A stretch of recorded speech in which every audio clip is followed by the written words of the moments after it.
de acuerdo a lo que habíamos visto en la primera parte de la clase, vamos ahora a ver algunas patologías óseas que están asociadas a condiciones sistémicas. En la clase que recién pasamos vimos a este paciente que venía por un motivo de consulta derivado por este tumor, que este tumor era la manifestación de una enfermedad sistémica que él tenía, que es un mieloma múltiple, y que tenía esta lesión también su contraparte de la lesión de la mucosa oral en lo que eran en la mandíbula, sobre todo el cuerpo y rama mandibular derecho. Ahora, si uno se pone medio un poquito más analítico y sigue mi flecha, fíjense acá, yo no les dije en la primera parte de la clase, ahí también tenemos otra imagen, pero está un poquito más corticalizada. Y si nos fijamos también por aquí, por las vértebras, creo que también habían algunas lesiones que había que tener un poquito más de ojo. Pero bueno, esa era una de ellas, ¿ya? El objetivo de la clase es exponer y recordar algunas enfermedades sistémicas que pueden tener manifestaciones en los huesos maxilares. Yo por tiempo no voy a colocar todas, pero esto es un poquito para contextualizar las diferentes formas de manifestarse estas enfermedades sistémicas en huesos maxilares, y por ahí durante el desarrollo de las otras clases vamos a ver que van a aparecer más. Entonces, para que estén atentos y en el fondo empezar a hacer este análisis de ir viendo por qué las imágenes se ven más radiolúcidas, por qué se ven más radioopacas. Algunas enfermedades que nosotros podemos observar con manifestaciones en los maxilares, en los huesos maxilares, son las que coloqué acá.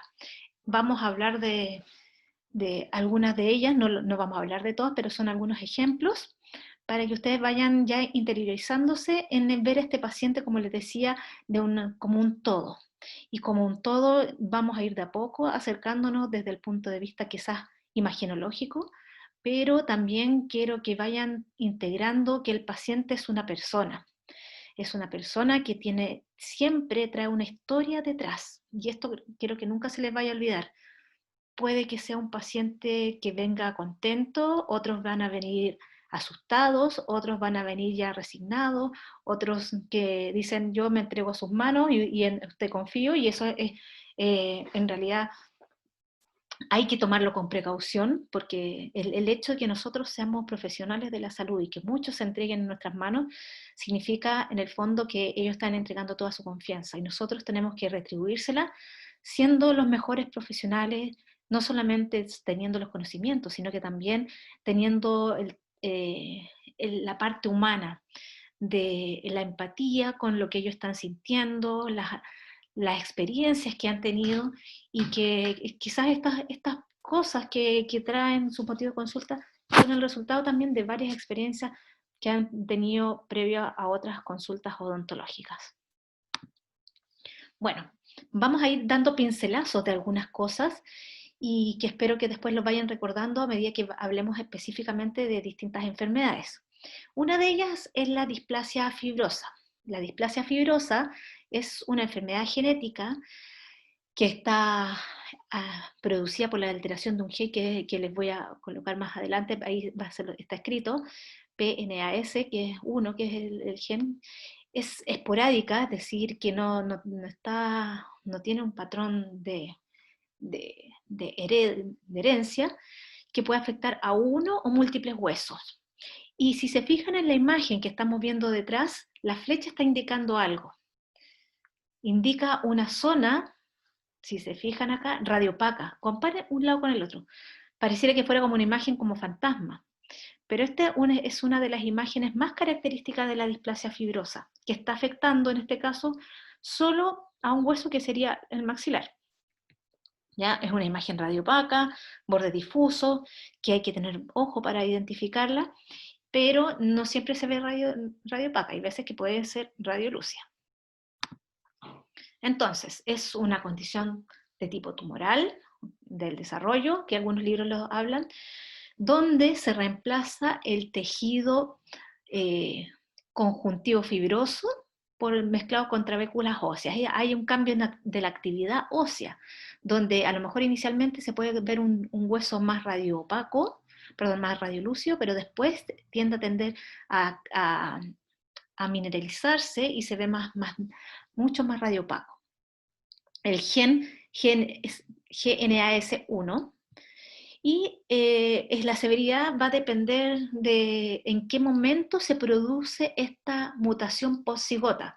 ¿Qué significa poszigota? Acuérdense que el cigoto es cuando ya se está empezando a formar el embrión. Después de que se unió el espermio con el óvulo, se forma el cigoto y después de eso se produce una mutación en este gen. Mientras más tardía en el desarrollo embrionario se produce esta mutación, menos alteraciones va a tener a nivel del organismo. En cambio, mientras más temprana, va a afectar a más órganos. Por eso depende de eso la severidad. Como les decía, puede afectar a uno o varios huesos, puede tener asociado esto a anormalidades cutáneas o endocrinas, y muchas veces estas lesiones óseas son asintomáticas. Se clasifica la displasia fibrosa en monostótica cuando afecta a un solo hueso y la poliostótica cuando afecta a varios huesos. ¿Habían hablado ustedes antes, tenían clases de esto, de la displasia fibrosa, en algún ramo? Que yo recuerde, no, profe. Yo tampoco me acuerdo. Ya. Yo le estoy haciendo como un poquito una pincelada, ¿ya? Y después, de todas maneras, si ustedes necesitan alguna bibliografía, alguna otra cosa, profundizar, me avisan. De todas maneras, esto está generalmente en los libros de patología, como el Neville, está en inglés, pero es bastante completo, y también hay otros artículos que por ahí les puedo también enviar. Bueno, esto, como les decía, estas lesiones que pueden afectar al maxilar y a la mandíbula, o solamente a uno, cuando hablamos de una variedad monostótica. Puede desplazar dientes, produciendo maloclusión. Hay veces que también puede producir obstrucción nasal cuando afecta a los huesos que están en relación a estas estructuras, también alteraciones visuales, y a veces puede producir dolor facial cuando está comprimiendo algunas zonas de canales donde pasan los nervios. Una cosa importante, y aquí es donde quiero que pongan ojo: se elevan las fosfatasas alcalinas, no siempre, no en todas las ocasiones. Acuérdense que las fosfatasas alcalinas son enzimas que van a permitir la degradación de lo que es el fosfato. Entonces, al elevarse la fosfatasa alcalina, quiere decir que va a haber una mayor mineralización del hueso. Entonces eso podríamos verlo asociado. ¿Dónde se ven las fosfatasas alcalinas?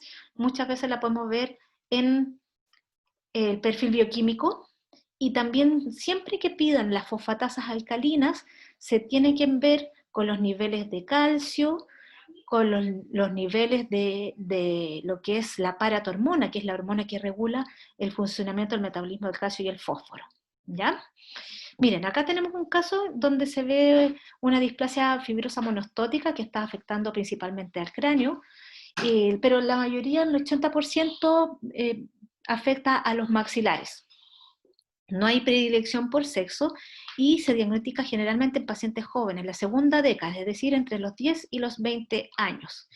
Este aumento de volumen que vemos en este paciente, que está aquí en esta parte superior de la calota, es un aumento que generalmente crece más o menos rápido, asintomático, y cuando afecta varios huesos del territorio maxilofacial se habla de una displasia fibrosa craneofacial.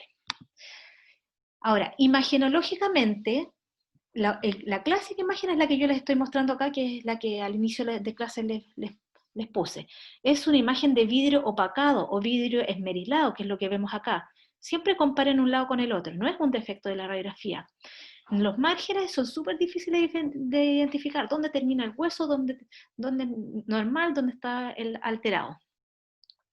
Y depende de la etapa. Como les decía, en las etapas tempranas se produce primero una reabsorción de hueso, donde se ven imágenes radiolúcidas. Pero como esto es totalmente asintomático, generalmente se ven en estas etapas que son radiopacas. Pueden haber etapas intermedias, donde el hueso se empieza a mineralizar, y por eso habla de etapas moteadas. ¿Ya? Eso. Esta es la monostótica, que en realidad no está asociada a enfermedades sistémicas. Aquí hay una radiografía de Batters, y aquí tenemos una cruzal del mismo paciente donde podemos ver esa imagen radiopaca, ¿ya? Y ahí el tratamiento de estas lesiones va a depender de la severidad, cómo está avanzando. Hay veces que se hace una cirugía más bien por estética para delimitar esta lesión. Ahora, esto es lo interesante, que la displasia fibrosa poliostótica significa que va a afectar a varios huesos, ¿ya? Y puede afectar hasta un 75% del esqueleto, y le llamamos el síndrome de Jaffe-Lichtenstein cuando tiene estas manchas café con leche. O sea, tenemos la displasia poliostótica en varios huesos del cuerpo humano, más estas manchas café con leche que generalmente respetan la línea media, como lo estamos viendo en este paciente. Ahora, si a esto, todo lo que he descrito hasta ahora, le agrego endocrinopatías múltiples, se le llama síndrome de McCune-Albright. Es con N, perdón, ahí me equivoqué, es McCune con Cune, McCune-Albright. Ahora, cuando decimos múltiples endocrinopatías, todo esto está asociado a la mutación del gen, como les decía, que a lo mejor hubo una mutación temprana y que está afectando distintos órganos endocrinos, por ejemplo, a nivel de la tiroides, a nivel de la hipófisis, a nivel de ovario, testículo u otros. Y las manchas café con leche que están en ambos síndromes, como les decía, son unilaterales en las extremidades y son congénitas, o sea, de nacimiento. Miren acá, ahora empezamos a ver algunos exámenes que vimos en la primera parte de la clase. Este examen, ¿qué es? ¿Cómo se llama? A ver si alguien recuerda el nombre. ¿Centigrama? Una cintigrafía ósea.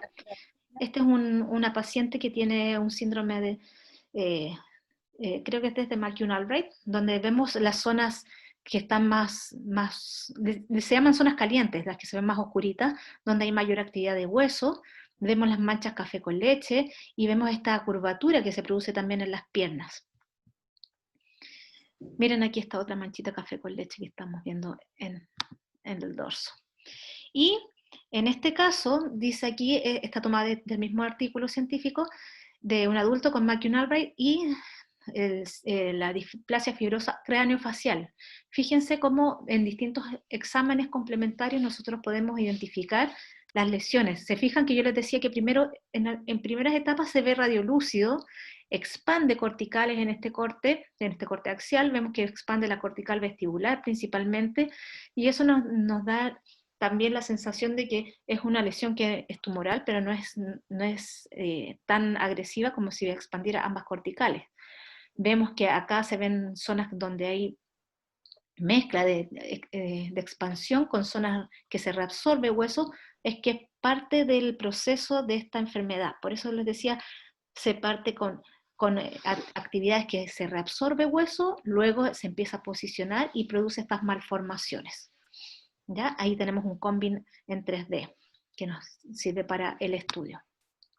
Y acá, dentro de lo mismo, también mueven múltiples alteraciones en distintos órganos. Aquí fíjense, tenemos una ecografía o ultrasonido de la parte testicular, donde hay un tumor, una lesión que aparece en las células de Leydig y Sertoli. Sí. Acá aparece una ecografía de tiroides y acá de lo que sería un tumor en la glándula pituitaria. ¿Ya? Entonces esto sería un McCune-Albright con múltiples endocrinopatías. No sé si les quedó claro con respecto a esta enfermedad, sobre todo la parte imagenológica.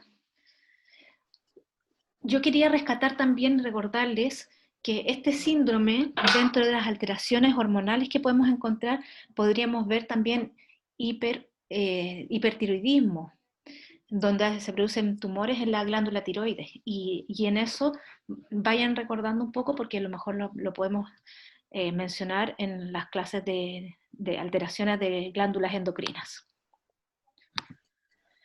Bien. Doctora, ¿Sí? me estaban preguntando en el chat si siempre tienen esas manchas café con leche. Para los síndromes de Jaffe-Lichtenstein y de McCune-Albright, sí. ¿Ya? Me voy a doblar un poquitito acá para que ustedes lo vean. Jaffe-Lichtenstein y McCune-Albright, sí. Para las otras, que son las monostóticas, no, porque las monostóticas no están asociadas al síndrome. Ya, y también preguntaron si los tumores generados en la displasia fibrosa son de tipo benigno, maligno, localmente agresivo. Ah, qué buena pregunta. Sí, estos tienen un comportamiento, a ver, Son benignos, pero en realidad están clasificados como dentro de las lesiones fibroóseas. No son, no son lesiones que tengan un comportamiento así como, eh, a ver, algunos tienen un comportamiento un poquito más agresivo, pero, pero hay algunos que se mantienen ahí y que no crecen. Entonces va a depender del tipo de pacientes. Cuando están asociados a síndromes con múltiples lesiones, hay veces que se pueden comportar un poquito más agresivos, pero la clasificación de estas lesiones está dentro de las lesiones tipo fibroóseas, y estas, como les decía, cuando afectan en forma más tardía, se comportan de una forma súper benigna. Incluso, como les decía, no necesitan cirugía, pero ya cuando son más expansivas, puede que sean un poquito más agresivas y se haga la operación, como es el caso que les mostré inicialmente, como este joven de acá, donde le hicieron una operación, le sacaron este trozo de hueso que estaba creciendo de manera exofítica y quedó ahí con una malla después le pusieron una malla para cubrir este defecto. Entonces, depende de qué tan severo sea la mutación. ¿Ya? ¿Y hay una recidiva de esa lesión después de extraída? Si puede recidivar, depende de la edad del paciente. Generalmente, cuando son pacientes que aún no han terminado su crecimiento óseo, es decir, antes de los 18 años, tienen mayor probabilidad de que vaya a recidivar. Ya, gracias. De nada. ¿Hay alguna otra pregunta? ¿No? Bueno. Profe, y entonces, en relación a lo que usted dice, que si se hace la operación antes de los 18, tiene mayor índice de recidiva, es Uh-huh. mejor esperar, igual que en los amartomas, creo que uno también esperaba que fuesen adultos para poder realizar algo quirúrgico, ¿no? Sí, sí, sí, súper buena acotación. Es mejor esperar a no ser que esté influyendo demasiado en la autoestima del paciente. Ahí, claro, en Ya. este caso de este chico que yo les mostré, igual creo que era más pequeño, pero si se puede esperar, es mejor esperar que termine el crecimiento del paciente. Ya, doctora, gracias. ¿Ya? Bien, continuamos. Entonces, estamos acá ahora. Vamos a recordar brevemente lo que son los linfomas que habíamos visto ellos en la primera parte de la clase. Cuando hablamos de las categorías de las neoplasias de los linfoides, generalmente hablamos de neoplasias malignas, ¿ya? Pero aquí en algún caso hablan de la histocitosis de células de Langerhans, que estas están como yo no son malignas, pero yo lo pondría como una neoplasia localmente agresiva. Pero me voy a enfocar en esto, en los linfomas que existen de la línea linfoide y de la línea mieloide. De la línea linfoide pueden haber proliferaciones de la línea de los linfocitos B, de los linfocitos T y de los natural killers o citolíticos. Y cuando hay proliferación de la línea mieloide, podemos tener las leucemias agudas y podemos tener también síndromes mielodisplásicos o algunos trastornos mieloproliferativos crónicos que no siempre son malignos, pero sí igual son bastante agresivos. Dentro de los linfomas, como ya les había hablado, existen distintos tipos, muchos tipos. Esta es una pequeña muestra de los que podemos tener. ¿Y por qué se hacen esos estudios de inmunohistoquímica que les había hablado en la primera parte de la clase? Es porque para diferenciar, por ejemplo, si es un linfoma pequeño o un linfoma de precursores de células B o un linfoma de células grandes, van a tener se expresan en estas células distintos marcadores. Imagínense que este linfocito entra a su desarrollo, viene de la célula madre y va a expresar distintos marcadores y a medida que va madurando van cambiando los marcadores de la superficie y eso se van a detectar con inmunohistoquímica. Entonces, acuérdense que estos van a formar en la médula ósea, van a pasar al torrente sanguíneo y luego van a ir al timo donde se van a diferenciar. Y luego aquí en el timo también van adquiriendo distintos marcadores superficiales que van a marcar el grado de qué tan maduros están, qué tan maduros están en relación a su crecimiento, ¿ya? Hasta que se transforman también en lo que son los plasmocitos. Recuerden que los linfocitos B van a diferenciarse hasta lo que son los plasmocitos, que son los que generan los anticuerpos. Y de acuerdo a esos marcadores tenemos los distintos tipos de linfoma. ¿ya? Y bueno, hay algunos otros linfocitos T que son los menos y que también tienen distintos marcadores que los que tenemos en las células B. Entonces, un poquito para recordar, ¿qué cosas son los factores que van a producir estas neoplasias leucocitarias o principalmente los linfomas? Muchos de ellos son alteraciones cromosómicas o mutaciones, factores genéticos, por ejemplo, el síndrome de Down a veces puede estar asociado a ciertos linfomas, afortunadamente no siempre. Presencia de virus, esto sí, virus como el virus Epstein-Barr, que les dije en la primera parte, virus del sarcoma Kaposi o el HTLV1. Tabaquismo aumenta el riesgo de leucemia mieloide aguda. Factores iatrogénicos, por ejemplo, radioterapia y algunas quimioterapias, influyen también en el desarrollo de neoplasias malignas, o la estimulación inmunitaria crónica, como por ejemplo el Helicobacter pylori en los linfomas gástricos, o el VIH, que aumenta el riesgo de los linfomas B. Entonces, ¿recuerdan ustedes la diferencia entre una leucemia y un linfoma?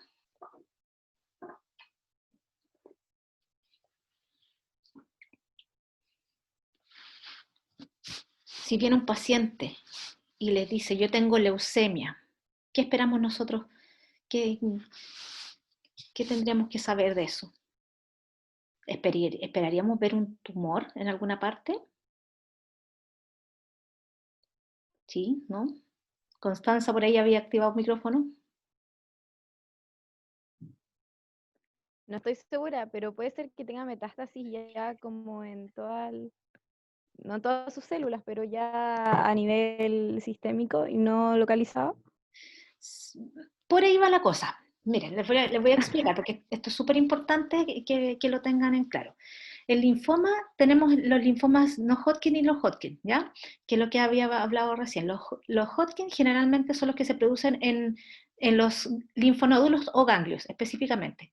Y los no Hodgkin son aquellos que se producen fuera de los ganglios. Recordemos que nosotros tenemos tejido linfoide en distintas partes, como por ejemplo el anillo de Waldeyer, el MALT, el GALT, que es MALT, por ejemplo, es tejido linfoide asociado a mucosas que podemos tener en la cavidad oral. Entonces podemos ver tumores de linfomas en distintas partes del cuerpo.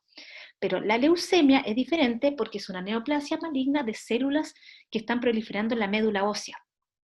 Entonces no se van a producir estos tumores así como estos, a no ser que, claro, están asociados en la encía, por ejemplo, se producen agrandamientos gingivales con sangramiento espontáneo, pero donde proliferan esto es en la médula ósea, y ahí está el problema, en la médula ósea, ¿ya?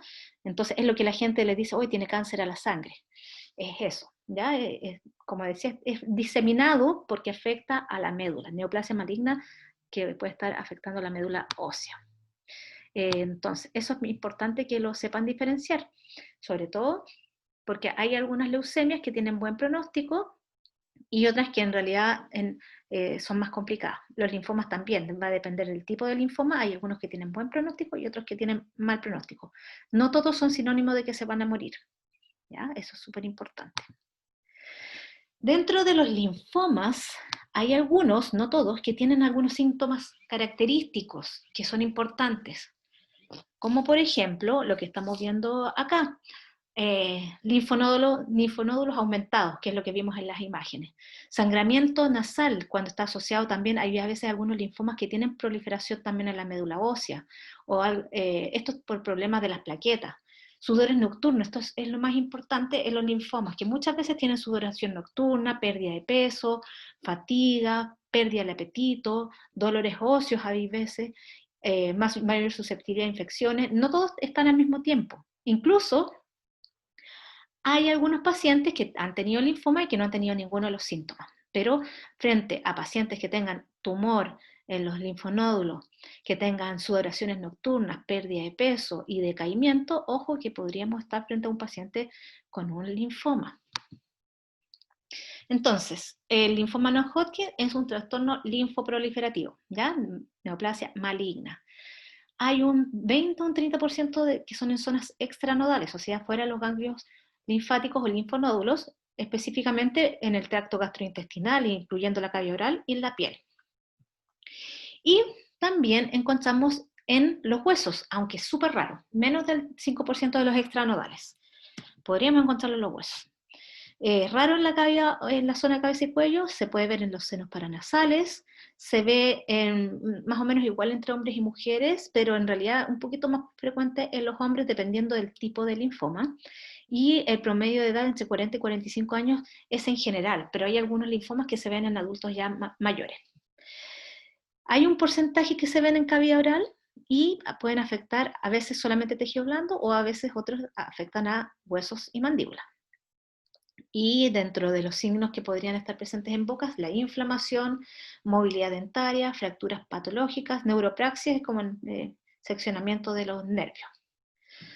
Pero bueno, acá no tenemos signos patognomónicos para los linfomas no Hodgkin, pero sin embargo hay estudios donde se puede presentar esto, que es un aumento en el canal mandibular. Es un ensanchamiento lo que estamos viendo acá. Fíjense, el orificio del agujero mentoniano también está ensanchado en comparación con el otro lado. ¿Se fijan que está mucho más radiolúcido? Esos son algunos signos que son poco frecuentes. Esto es súper poco frecuente, pero para que ustedes lo tengan en consideración. Y aquí, fíjense lo mismo, un ensanchamiento bilateral de lo que es el canal mandibular y en un paciente que estaba totalmente asintomático. A veces estos son hallazgos que podríamos encontrar. Eso, solamente en relación a la parte imagenológica, porque la parte de la mucosa me puedo extender mucho más. Me voy ahora a pasar a otra neoplasia maligna, que es el osteosarcoma. Que el osteosarcoma también puede afectar a los huesos maxilares. Es el segundo tumor óseo primario más frecuente después del mieloma múltiple que vimos con nuestro paciente. Y se puede ver entre un 5 a 13% de todos los osteosarcomas en la región de los huesos maxilares. Generalmente se ven en 2 picos de edad, entre los 5 y 25 años y luego en adultos ya mayores, sin diferencia de sexo ni raza, y podrían notarse, como ya les dije en la primera parte de la clase, por cambios radiográficos. Cambios radiográficos como lo que vimos en la primera parte, como imágenes de rayos de sol, o también hay ensanchamiento del ligamento periodontal, que es lo que está acá. Se llama la tríada de Codman: ensanchamiento del canal mandibular, ligamento periodontal ensanchado, ojo con esto, porque muchas veces pasa desapercibido, y además la aparición de los rayos de sol. Los rayos de sol en un CONVID no siempre se ven, es más fácil verlos en las radiografías convencionales, como decía aquí, o panorámicas, ¿ya? Espérenme un segundito. A ver si...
Ya, disculpen. Ya, ahora sí. Entonces, acá estamos viendo las imágenes. Aquí se pueden ver algo de lo que podría ser como una imagen, una reacción periostal. ¿Se fijan? ¿Ya? Y donde hay una expansión de hueso. Y en esta parte lo que estamos viendo es una imagen como mixta. Y en esto lo que podría ser como las imágenes de rayos de sol, pero obviamente que esto se ve más en lo que son las radiografías panorámicas. Y acá hay otros patrones. Existen distintos tipos de osteosarcoma, y cuando son estas neoplasias, como al ser neoplasias malignas, el tratamiento de esto es resección en bloque, ¿ya? Y esta imagen que estamos viendo acá es la radiografía dice radiografía cursal de cuerpo mandibular derecho, pero esto lo más probable es que haya sido como de la resección en bloque que le hicieron a este paciente, donde vemos la actividad de esta neoplasia en forma de rayos de sol, que acá no están, aquí algo se parece, pero no es la clásica. ¿Ya? Eso. ¿Hay alguna duda? ¿Que está todo claro en relación a esto? Doctora, yo ¿Doctora? tengo una duda. ¿Sí? Perdón. Perdón. ¿Cómo se logra? Porque, por ejemplo, ya, si tengo una neoplasia dentro del canal mandibular, ya sea del no-Hodgkin o un osteosarcoma, que sea asintomática, si supuestamente, como es neoplasia maligna, debería generar infiltración nerviosa y dolor y todo eso. Claro que sí, Pues, muchas veces puede producir esas alteraciones. Por eso yo estoy hablando de patrones como radiográficos, pero volvemos a la clase inicial de la vez pasada, que en estos casos puede que esté acompañado también de lo que tú dices. Ay, perdón, de lo que tú dices, si es que es acompañado de compromiso neurológico. El compromiso neurológico significa dolor o parestesia, que son una de las características claves en este tipo de lesiones malignas, que son los osteosarcomas. Y para los linfomas es muy poco frecuente que tenga este compromiso del canal mandibular, pero sí podría estar presentando alguna parestesia, que es producto de esta proliferación del tumor. Así que muy buena pregunta. Doctora, yo quería preguntarle si la lesión que se ve mixta podría ser multilobulada. En este caso, a la que estamos viendo acá, Sí, acuérdate que en realidad esta imagen, como es una reconstrucción como de un combin, no podemos decir que es multilobulada, no está muy clara. En ya, realidad como que se ven zonas más radiopacas, pero no es como parece que es multilobulada. ya. Gracias. De nada. ¿Alguna otra cosa más? ¿No? Ya, seguimos. En relación a la osteoradionecrosis, no voy a hablar mucho en esta clase, más que nada porque lo vamos a hablar en la clase de los pacientes que están sometidos a tratamiento por cáncer y específicamente por radioterapia, por eso se llama osteoradionecrosis, pero es muy similar a lo que podríamos ver en un paciente que tiene la osteonecrosis, oye, es osteonecrosis, no osteonecrosis, osteonecrosis asociada a medicamentos. ¿Tienen ustedes un poquito claro esto de la osteonecrosis asociada a medicamentos? ¿La habían escuchado? a los bifofonatos. Sí, Uso asociado a de fosfonatos. Ya. En realidad, les voy a hacer una pequeña introducción a esto para que veamos la contextualización. Generalmente los medicamentos que se dan para el tratamiento, para evitar la metástasis ósea o para la osteoporosis, van a tener como efectos colaterales actividad en los huesos, ¿ya? Y de algunas de estas complicaciones esqueletales puede ser fractura, dolor, y eso también a veces trae incluso disminución en lo que es la calidad de vida de los pacientes. Entonces, existen dentro de los bifosfonatos, que son los que más están asociados a esta osteonecrosis asociada a medicamentos, existen los bifosfonatos, como les decía, que pueden ser indicados para metástasis, evitar la metástasis ósea, o en caso de pacientes que tienen metástasis ósea, o en los pacientes que tienen osteoporosis. Estos pueden ser vía intravenosa, o pueden ser por medicamentos, por comprimidos. También hay otros medicamentos que son los anticuerpos monoclonales, que también se utilizan para este mismo fin. Por eso se llama osteonecrosis asociada a medicamentos. Pero el más común es el bifosfonato. Entonces, ¿qué hacen? Generalmente estos medicamentos retrasan las complicaciones esqueletales y reducen el dolor de los pacientes que tienen cáncer. Y también, en algunos casos, el denosumab, que es otro anticuerpo monoclonal, que le había mostrado acá, se utiliza para tumores de células gigantes irresecables, que son intraóseas. Entonces, ¿qué pasa con estos pacientes? Que al tener estos medicamentos podrían tener algunas complicaciones en los huesos maxilares, que es un porcentaje bajo. No es alto, y generalmente está asociado a los medicamentos que son intravenosos, más que los comprimidos, ¿ya? Y por eso ahí dice que los efectos adversos descritos son las osteonecrosis asociadas a los maxilares. Ahora, está descrito como una condición rara, y generalmente también está asociado a otras terapias, aparte del denosumab, a algunas otras terapias angiogénicas, que son las menos. ¿Y qué es lo que vamos a ver? En la osteonecrosis asociada a medicamentos, este hueso necrótico que se expone y que fue expuesto hace mucho tiempo, en 2003, por Marx, y que esto, dependiendo del grado de severidad, podría estar o no con dolor, con odinofagia, con absceso, porque esto no es una infección, pero se podría sobreinfectar y producir fístulas orales. Como les decía, la prevalencia igual no es muy alta, pero si les pasa, ojo que es muy, muy complicado de hacer el tratamiento. Entonces, por eso es importante que antes de que se hagan estos tratamientos, sobre todo los pacientes que tienen osteoporosis, tienen que, ojalá, hacer una evaluación odontológica para sacarle todos los restos radiculares, ver los dientes que están con mal pronóstico, una enfermedad periodontal, prótesis desajustadas, etc. ¿Ya? Ahí hay algunos medicamentos que están asociados a la osteonecrosis asociada a medicamentos, que es los que yo les había hablado. Y esto es súper importante porque, como les decía, ojo con los pacientes que tienen osteoporosis. Muchos de ellos están siendo tratados con bifosfonatos, ¿ya? Entonces,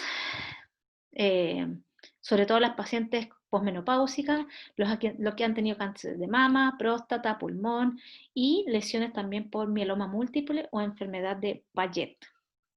¿Ya? Hay algunas formas, cuál es la forma de acción de otros medicamentos que en realidad no es parte de la clase. Entonces, el diagnóstico de esta enfermedad se hace por distintas condiciones, pero una de las cosas más importantes de la osteonecrosis asociada a medicamentos es que este hueso que esté expuesto no sane dentro de 8 semanas y que tenga el antecedente de estar en un agente resortivo y que no tenga radioterapia en la región maxilofacial, o si no va a ser una radionecrosis. Eso es importante. Y una cosa importante es que, ojo, yo estoy hablando de esta condición de huesos maxilares, pero estamos frente a un paciente sistémicamente comprometido, que eso no se les olvide. Las imágenes radiográficas que vamos a ver no son específicas, y hay que evitar, hay que descartar hacer diagnóstico diferencial cuando tienen dolor, porque muchas veces se parece a una odontalgia. Entonces, tienen que interpretar la historia clínica del paciente, el uso de medicamentos y el examen clínico, y se complementan con exámenes imagenológicos, pero esto no es para el diagnóstico, sino que para ver el estadio de esta enfermedad de la osteonecrosis y la programación en el caso de que sean algún tratamiento quirúrgico. Entonces, ¿qué pasa con esto? Que los bifosfonatos, al actuar sobre los huesos maxilares, van a más sometidos a algún proceso de estrés externo, o a lo mejor de cargas externas, pueden hacer que este hueso se vea más quebradizo, y este hueso, al estar menos vascularizado, puede ser incapaz de reparar estas microfracturas, y al exponerse al medio bucal puede darse también una osteomielitis. Entonces la osteonecrosis es una forma de osteomielitis, que esto es lo que quiero que les quede claro, que esta osteomielitis está asociada a esta forma de manifestarse la osteonecrosis, pero en un hueso que está muchas veces poco vascularizado, o que está alterada el recambio o la actividad osteoblástica. Hoy me quedaron feos, no alcancé a cambiarles, perdón, los cuadritos. Entonces, ahí hay distintas etapas, ¿ya? No es objetivo de la clase, pero un poco para decirles que existen distintas etapas: etapa de riesgo, etapa 0, 1, 2, 3, y estos están acompañados de, más que nada, de imágenes clínicas y hallazgos radiográficos, pero recuerden que los hallazgos radiográficos no son específicos, ¿ya? Cuando tenemos la etapa 0, es que no hay evidencia clínica de hueso necrótico, y vamos a ver hallazgos clínicos y radiográficos no específicos. Pero ya cuando empezamos a tener presencia de fístulas o zonas necróticas y pacientes tan asintomáticos, no hay evidencia de infección, estamos en la etapa 1. Imágenes radiográficas que en realidad no son específicas. Quizá aquí vemos un lecho de un diente que quedó por una exodoncia. Ahora, la etapa 2, que es la más avanzada, se asocia a dolor y eritema en la zona, que puede estar con o sin drenaje purulento, como lo que vemos aquí arriba, en estas zonas bilaterales. Y el último es cuando, aparte de eso, se le suma una fractura o fístula, etc. ¿Ya? Esto no se preocupen, yo no les voy a preguntar de esto, más que nada un poquito para contextualizar y para recordarles que el contexto del paciente sistémicamente comprometido y que van a ver ustedes en su práctica profesional muchas veces que es súper común, quizás no pacientes con mieloma múltiple como el que vimos en el primer caso, pero sí mujeres posmenopáusicas que están en tratamiento, o mujeres, hombres, mujeres con cáncer de mama, cáncer de próstata, que están con estos medicamentos. Entonces ustedes tienen que tener en consideración esto, porque las imágenes radiográficas quizás no van a ser específicas, pero pueden ayudarles para programar el tratamiento posterior, ¿ya? Esto es una etapa 3 como a lo que pueden llegar. Y ahí obviamente que sí vamos a ver pérdida de hueso, pero no es que sea patognomónica de estos casos.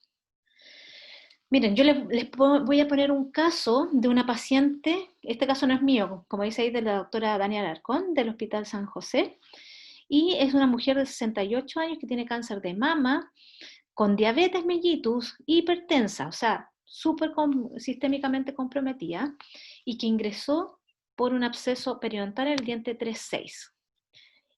Absceso periodontal, para que vean la importancia de un tratamiento odontológico previo a este tipo de medicamentos. Le dieron denosumab, que es uno de estos anticuerpos monoclonales, y le dieron su última dosis el 2016, septiembre. Ahí tenemos la enfermedad periodontal, fíjense aquí el cálculo, fíjense que hay exposición de hueso, también tenemos acá. Se le toman unas radiografías en esa zona, miren ahí, como tenemos esto es una especie, ya se formó, es lo que les mostraba en la primera parte de la clase, una zona radio opaca rodeada de una zona radiolúcida. Esto parece una osteoitis condensante, rodeada de esta zona donde hay hueso que está delimitando y una osteitis alrededor. Esa es la imagen de ese diente radiográficamente. Y miren la otra. También aquí tenemos pérdida de la densidad ósea y tenemos, miren acá esta fístula, ¿se fijan? Que es producto de aquí, quizás aquí se le hizo una exodoncia y esto quedó enfistulizado. ¿Qué hacemos con esos pacientes? Miren, no tienen buen pronóstico. ¿Se fijan? Que como estaba esto así, unido, se sale en bloque toda la pieza. Y es súper difícil, ahí está mirado por detrás, súper difícil que después esto vuelva a cicatrizar. Espero que se vea este video, miren. Ahora sí. Miren ahí cómo se mueve el diente dentro del trozo de alvéolo que estaba.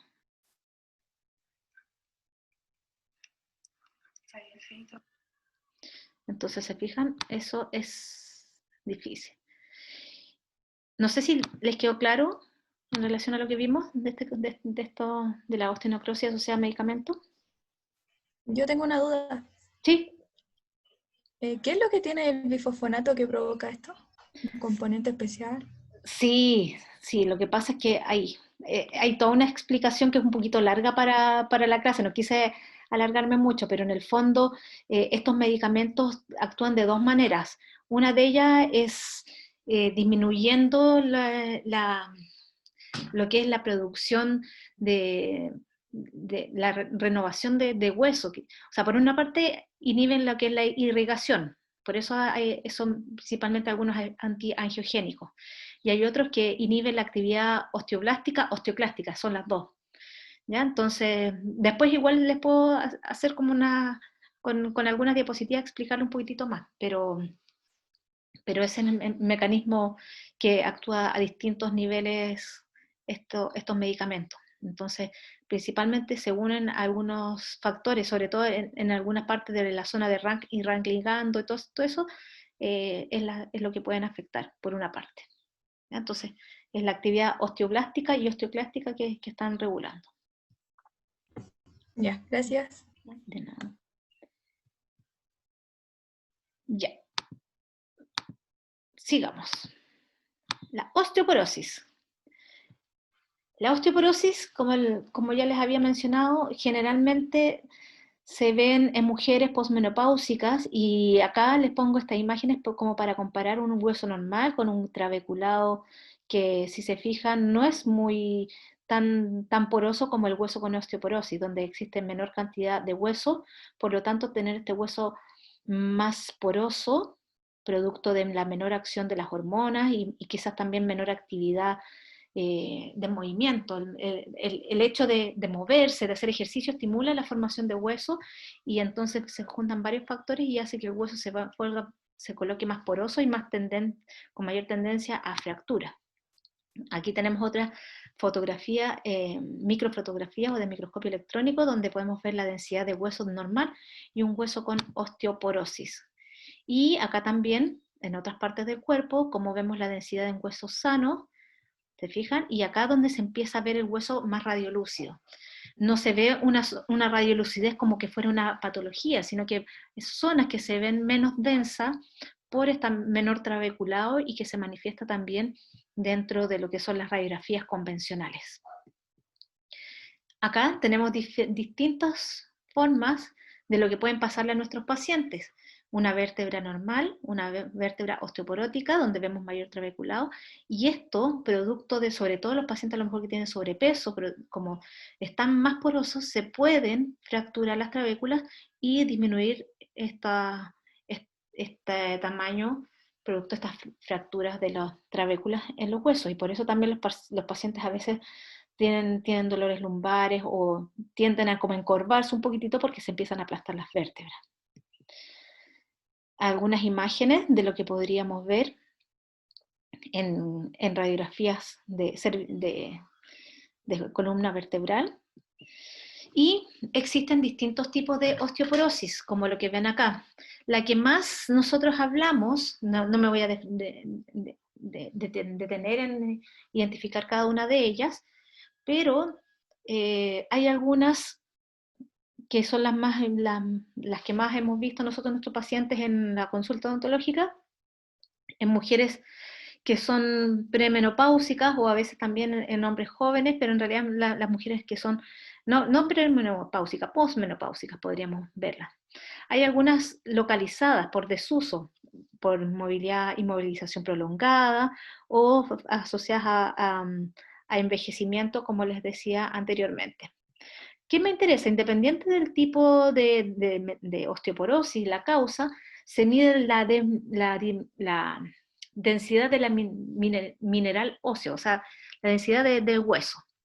Y fíjense acá, en este paper se los voy a subir, porque es súper bueno y habla de lo que estamos viendo en esta clase, ¿ya? De condiciones sistémicas o huesos maxilares asociados a condiciones sistémicas.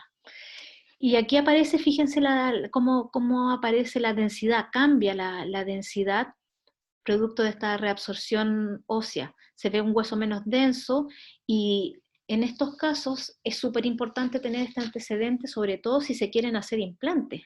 Porque si tenemos un paciente con osteoporosis y queremos colocarle implantes, obviamente que no va a ser una buena candidata para este tipo de tratamiento, de rehabilitación. Acá tenemos otro, donde se ve en una zona que es mucho más focalizada, ¿se fijan? Ahí en esa zona. Ahora, ¿cómo saber que en realidad esto es osteoporosis o no? En realidad, en estas zonas que son un poco más difícil de diferenciar, para eso están los radiólogos, ¿ya? Ellos obviamente que tienen también formas de estudiar la densidad, distintos patrones de densidad que les permiten a ellos sospechar de osteoporosis. Y que miran, comparan en general del hueso y de la zona alveolar, ya del hueso alveolar, que eso también hace que diferencie. Se fijan, aquí hay mucho menos denso en comparación con el resto de la mandíbula. Hay algunos, uy, se me quedó por ahí arriba la referencia, pero hay algunas asociaciones entre osteoporosis y enfermedad periodontal, ¿ya? Por lo mismo, porque disminuye la densidad del hueso alveolar, ¿ya? Y generalmente está relacionado esta osteoporosis con mayor susceptibilidad a lo que sería enfermedad periodontal por esto mismo, porque hay menor densidad y es más fácil que avance la enfermedad periodontal. Y, se me desconfiguró todo antes de guardarlo, perdón.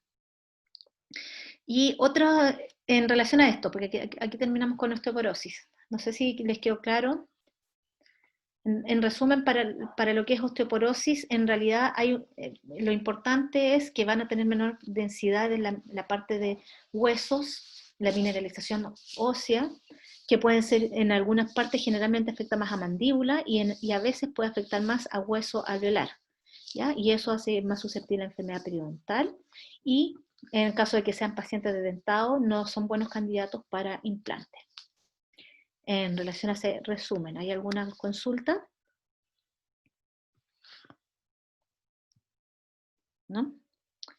Ya. Vamos al último, que son los otros, ¿ya? Acá tenemos infecciones. ¿Se acuerdan que yo les había hablado de osteomielitis? Esto, espérenme un segundito. Espérenme un segundito para dejar de compartirles acá y arreglar esto ya porque se me desconfiguró.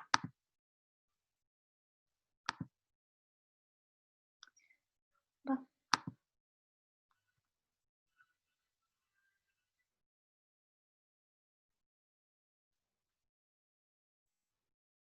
Oh, no.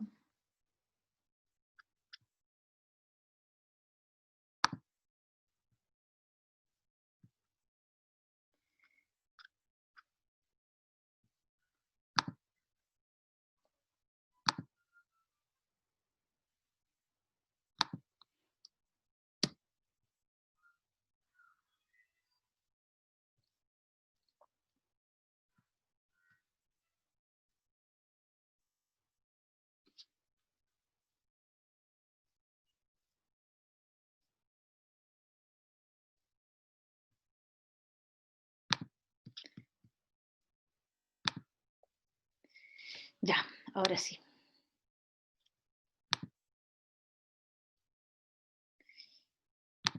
Ay, no te compartí.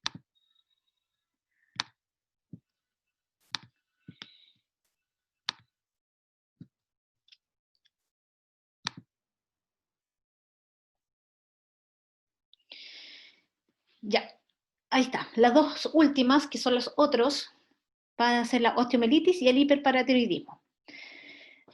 Entonces, por orden, que se me había superpuesto una diapo, el hiperparatiroidismo también lo vamos a ver, mencionar quizás cuando tengamos clases de lo que es trastornos endocrinos, puede que por ahí los mencionemos, y el hiperparatiroidismo significa que hay puede ser una causa, mayor actividad o tumor en las glándulas paratiroides. Si ustedes recuerdan, las glándulas paratiroides producen la paratormona. La paratormona es aquella hormona que está encargada de regular el calcio y el fósforo, el metabolismo del calcio y el fósforo. Entonces, cuando nosotros necesitamos mayor cantidad de calcio, por ejemplo, no sé, para actividades cardíacas u otro, a lo mejor necesitamos mayor cantidad de calcio a nivel sistémico, y ¿qué hace la paratormona? Regula esto y saca un poquito de calcio de los huesos. Pero si tenemos un tumor que muchas veces le llaman tumor pardo del hiperparatiroidismo, podríamos tener lesiones a nivel también de los huesos maxilares. ¿Qué pasa? Aumenta la secreción de la paratormona, y al aumentar la secreción de la paratormona, aumenta la actividad resortiva de los huesos para liberar el calcio. Y esto puede estar consecutivo con tumores que se ven en los huesos maxilares, que se parecen mucho a lo que estamos viendo acá, zonas radiolúcidas. Generalmente no perforan corticales, pero son zonas radiolúcidas, bordes difusos, pueden ser uni o multiloculares, y que al tomar una biopsia, nosotros lo que vamos a ver son estas células gigantes multinucleadas. Entonces el diagnóstico histológico va a ser lesión a células gigantes, y en el informe el patólogo coloca verificar o revisar si hay algún tumor a nivel de la glándula paratiroides, o descartar tumor pardo del hiperparatiroidismo. Entonces, ¿qué podemos hacer acá? Muchas veces se ve el tumor a nivel de la tiroides, se ve un verdadero tumor, Y el tratamiento de esto es la extirpación quirúrgica. Como son 4 glandulitas que están adosadas a la tiroides, generalmente se saca todo, la tiroides con las paratiroides. Y estos pacientes después van a quedar con un hipotiroidismo y un hipoparatiroidismo, ¿ya? Pero volvamos al tema inicial. Cuando tenemos un hiperparatiroidismo, entonces hay una mayor cantidad de calcio circulando en la sangre, producto de que actúa esta hormona, y generalmente el fosfato disminuye. Y estarían aumentados también las fosfatasas alcalinas. Acuérdense que las fosfatasas alcalinas ayudan a esta remoción o a este recambio de lo que es este metabolismo entre el calcio y el fósforo. Entonces vamos a ver, como les decía, estas lesiones radiolúcidas. Esto en relación al hiperparatiroidismo, ¿ya? Y el tumor en los huesos no solamente es en huesos maxilares, puede ser en otras partes del hueso, ¿ya? Y se llama tumor pardo del hiperparatiroidismo. ¿Por qué se llama pardo? A lo mejor porque se veía a lo mejor un poquitito café, yo nunca he visto ese color en todo caso. No sé si se entendió esta parte, que lo hice un poquito rápido. Esto se produce por un hiperparatiroidismo primario, ¿ya? Existen hiperparatiroidismos secundarios también, producto de alteraciones a nivel de las glándulas suprarrenales, pero en realidad nos vamos a enfocar solamente a este, ¿ya? Hiperparatiroidismo primario, asociado a estas lesiones radiolúcidas que se pueden ver en los huesos maxilares. Bien. Y el último que debería decir, acá tenemos otra imagen donde vemos que el hiperparatiroidismo, como les decía, no solamente afecta a la mandíbula, sino que puede afectar a otros huesos, que se le llama el tumor pardo, secundario a un hiperparatiroidismo, y que puede también presentar algunas calcificaciones metastásicas, producto de esto, y estas calcificaciones metastásicas es por lo mismo, por esta alteración en lo que es el metabolismo del calcio y del fósforo, donde se está como tratando de reparar esto, lo que estamos viendo acá. En otras zonas se acumula mayor cantidad de calcio y empieza a producirse estas calcificaciones metastásicas. Ahora sí, y el último, otras lesiones que podríamos encontrar eran la osteomielitis, ¿cierto? Yo les hablé de osteomielitis que pueden ser de origen odontogénico, producto de una infección de algún molar, algún premolar, y eso termina en una osteomielitis, pero también podrían producirse osteomielitis en pacientes que tienen tuberculosis. La tuberculosis es una enfermedad que existe vacuna, pero existen vacunas y eso no significa que no les vaya a dar, o también que existen distintas cepas de microorganismos que van a producir la tuberculosis, no solamente el famoso bacilo de Koch, ¿ya? Generalmente las tuberculosis se ven en pacientes que están inmunodeprimidos, se expresan en estos pacientes y en este caso, que es muy poco frecuente, podrían estar asociadas a esta tuberculosis a que desarrollen osteomielitis, se sobreinfecta el hueso y desarrolla esta osteomielitis que en zonas donde hay pérdida de la continuidad del hueso, o pueden producir pérdida también de continuidad en el hueso como estos, donde hay destrucción de estos huesos. ¿Cómo sabemos que es una tuberculosis por osteomielitis? Una osteomielitis por tuberculosis, porque los pacientes tienen antecedentes de que hayan tenido tuberculosis y justo están asociados a esta infección, que a lo mejor no tenemos un origen odontogénico claro, ¿ya? ¿Cómo confirmamos? Habría que hacerles algunos cultivos de la zona o también pedir algunos exámenes específicos para la presencia de este Mycobacterium avium, que es uno de ellos. Y creo que esto era alguna de las enfermedades sistémicas que podemos tener con manifestación en los maxilares. Hemos pasado por distintos tipos de lesiones. Hemos visto lesiones de origen infecciosa, otras lesiones que son asociadas a cambios, alteraciones genéticas como la displasia fibrosa. Hemos visto lesiones asociadas a indicaciones de tratamientos por cáncer, en el caso de la osteoradionecrosis y la osteonecrosis asociada a maxilares. Los pacientes con osteoporosis pueden tener problemas propiamente por la osteoporosis o por los medicamentos que se le están dando. Y en cada uno de ellos tienen distintos tipos de manifestaciones. Pueden ser lesiones radiolúcidas, radioopacas, sintomáticas o asintomáticas. Lo importante es que ustedes siempre contrasten lo que ven radiográficamente con la anamnesis y con lo que relata el paciente la sintomatología, signos y síntomas.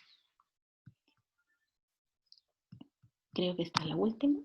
Sí. Me gustaría